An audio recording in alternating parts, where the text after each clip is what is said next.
Hello, Nathan. Welcome back. Long time no see. It's nice to be back. It's just me today. I'm going on a solo ramble, so we will see how this is going to go. Today, I would like to discuss the idea of happiness. I've been feeling a little bit inspired, so I thought we would delve into the topic, just you and me.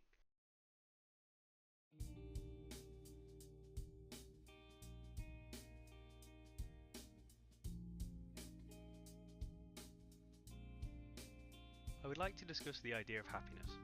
Where within the human existence does happiness stem from? Is it within purely the mind, the soul, the body? I'm not sure. I'd like to ask the question, not provide the answer. Maybe we could take steps together to reach the conclusion. I doubt it, but that's okay. Happiness does not need to be the answer, happiness is merely the question. So, let's get straight into the reason why this has entered into my mind. I was thinking the other day about all the things in life that makes me happy. I believe that I am very fortunate in that I have a lot of things to be happy for. But how can I describe that feeling? It seems to be more of an emotion that appears and exists within a fleeting second that can be taken away at any moment. That isn't to say that any small inconvenience will thrust me into a sense of dread, but that happiness could be more of a subconscious state that we enter, without even realizing that we are doing so. It is a place of bliss where we forget the troubles that we have or the responsibilities that we must complete. Which in itself may be why these emotions are, when in comparison to everything else, seem so short. I'd like you to try something with me. Think of a time when you were frustrated. This frustration could have lasted days, weeks, or even longer. That feeling is more consistent within the day-to-day life. You could be making food to eat at the end of the day and feel frustrated by something that happened early in the morning. The emotion lingers with you throughout the day. Now try and think of a time where you felt the same, but replace this frustration with happiness and what fills your life with joy. I believe that this may be a more difficult task than you realize. For example, I can wake up and feel great joy from when I first step out in the morning and see a beautiful bright pinkish red sky. It can fill my day with happiness and joy. I can think, wow, what an amazing sight to see. I don't see this every day. Brilliant. But my day is more likely to be influenced by the person who cut me off on the way to work. That annoyance, that anger that you may feel from this interaction will have more of an impact on my mood than the sky in the morning. This negative impact on my mood will lead into how I talk to people throughout the day, how I make decisions, how I feel and interact and listen with others. Very quickly removing that feeling of joy I had first thing in the morning. So why do we have a stronger feeling to negative emotions when we spend so much of our time seeking out the moments when we are happy, only to lose them without us realizing? Is there a way that we can identify that we are happy within the moment? Would the action of us saying, hey, I'm happy right now, make us lose the moment itself? I would like to think not. Being able to identify what makes us happy will lead us to have greater appreciation of the experience and may even enhance the feeling itself. I think that this method of trying to identify when you're happy could also reinforce the memory of the happy action or activities that you take. Like how we see in the world, a high volume of products or entertainments being created at the moment are there to draw on feelings of nostalgia. Nostalgia seems to be the idea that the memory of happiness itself will make you happy. I do not believe nostalgia to be a bad thing, as if you are happy, then that's great. Any way that you can make yourself happy, why not do it? You feel happy. We're all happy, but could we be making ourselves captives within our own ideas that by doing an action it will make us happy? How do you know that the things you currently enjoy doing make you actually feel fulfilled? How do you know it's not just you remembering that you were happy doing this at one point, so you must be happy doing it now? Take the idea of playing the piano. To learn this requires dedication, time, effort, money, hours spent learning to play the piano. Once you get to a point where you can play it well, you may be satisfied with that achievement. That is a great achievement to have. You can now play the piano. Congratulations, everyone's happy, everyone cheer, yay! But every time that you play the piano, do you feel joy? Do you feel fulfilled? Or is it just something that you now can do? If it does make you happy, again, there's nothing wrong with that emotion. But how do you know it is the act of doing it now that makes you happy and not the thought that in the past you spent all this time learning to play the piano, you spent all this time developing this skill and getting better and trying and putting effort in? How do you know that you currently enjoy playing the piano and that's the only reason you're happy and not the previous hours spent learning to get to this stage? And still with pianos, what about getting better? Is the whole point of you playing the piano just so that you can play, or so that you can create your own music? At what point would you be satisfied with your own music?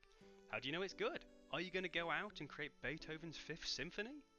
Should that even be the aim of why you are playing the piano in the first place? These are all questions that you could have, but how do you know what part of it brings you the most joy? Is it the act of creating? Is it the act of simply doing? Is it the music that you can gain from it? All of these activities are perfectly fine and perfectly valid, but is there a need to even identify why you're happy? Maybe there's not.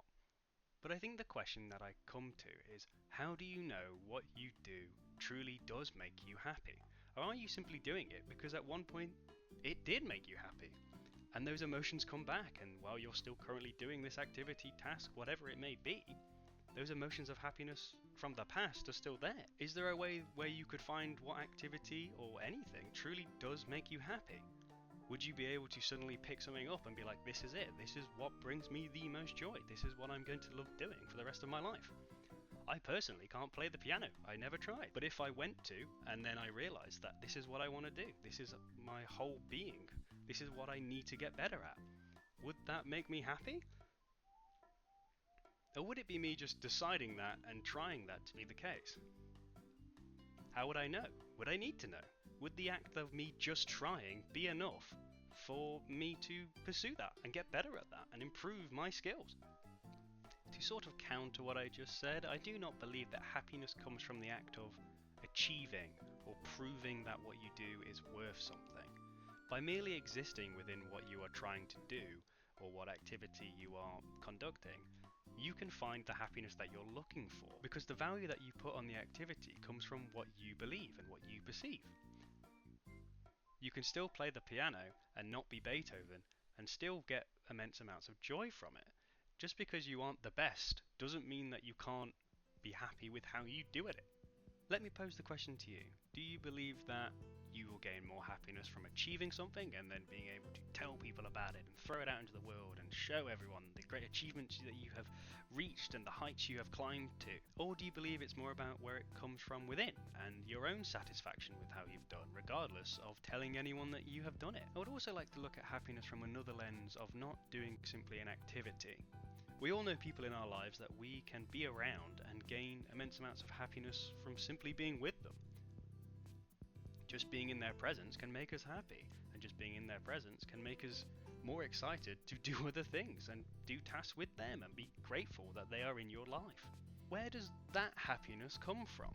I feel like the act of achieving is more of a prideful thing in a way, where you can tell people, you can show, it's measurable, it's a metric, it can be proven that you have done something well. Think of an Olympian, they have won a gold medal, they are the best at that very particular thing that they do. That can be seen by anyone, and anyone can understand why they are happy. But not everyone can look at the person you love and you want to spend most of your time with and see why they would make you happy. That is a very intimate thing that is between you and that person you are with. But are those two happinesses different? Would you describe them in different ways? The intensity of one may not match the other. I feel like if I won a gold medal, I would be incredibly happy. I would be over the moon. I don't know how I would feel. It would be such an achievement that anyone could see and agree. You wouldn't know how you'd react. But the happiness that you feel with being with a loved one and having a nice conversation and an intimate moment with that person is still a very high level of happiness that you can find on a day-to-day level within all aspects of your life. Are they both equal? Are they both the same? They are both you being happy after all, so what's the difference? Is there a difference? But again, I feel like the value that you put upon that level of happiness comes from within. Do you value spending time with your loved ones more than achieving anything else in the world? Or do you achieve things so that your loved ones can see that you are great and you are amazing and that you can do these fantastic things? Are they mutually exclusive or are they not? But I do believe that all of these moments are fleeting. Something could come in and take you out of this. Some terrible news from somewhere else would make you not be happy anymore. But it doesn't mean that you shouldn't pursue these emotions or pursue achieving this state of happiness. But is there a point where you believe you could see and analyze yourself that you are happy in that moment and what things bring you joy? Because if you know what makes you happy and what brings you joy, why not just always do those things? Or is it the fact that you can't always do those things that they remain joyful in your life and that they remain the way and they keep that same emotion that you feel? I think that the idea of achieving gratifies the mind part of your happiness. You can sit there and see that you have achieved something. It is measurable. Other people can agree and say that you have also achieved a feat and done well. Whereas the idea of being with a loved one is more happiness for the soul. It is very individual. It is very just within you. Not many other people will be able to look at your situation and agree that it would also make them happy. So I feel like those two states of happiness are separate from each other, yet are both things that we strive for and want to have in our lives. And I feel like every person would like to achieve things and feel loved by another. Another point that I made at the start of this video is, what about the body? Can the body itself feel happiness? I believe that this is most likely true and comes from forms of physical exertion. The body is an organism that I believe the mind resides in, and we are on a journey of life within the body. An example that I will give you where I believe that my body feels happiness is when I am playing golf. This might sound daft, but if I hit that ball perfectly and I can look up and I can watch it fly in a straight line and go to exactly where I wanted it to go, my body will feel good from that experience, as it has done exactly what I needed it to do, exactly what it set out to do. It was able to achieve this task, this motion, this sensation, which is a positive feedback loop, to make me seek and be drawn to that feeling once again. Let's say you are going to the gym and you are trying to lift a certain weight, and then you finally do it. Your body will feel good from being able to achieve that task, that feat. So your body will then be drawn to keep doing this action. I suppose you could say that's where habits come from. Imagine smoking. The smoking makes the body feel good. It gives you something to do with your hands. It gives you a warm feeling inside. These are all things that the body likes, the body seeks for. Now, we all know that smoking is not good for you. However, people can sometimes never quit their whole lives because their body is addicted to this feeling. They are drawn to it. They need it. They want it. But is that idea any different to how the mind or the soul would seek happiness, would be driven to find happiness? Is happiness an addiction that we want to be in? We want to stay in this moment for as long as we physically can?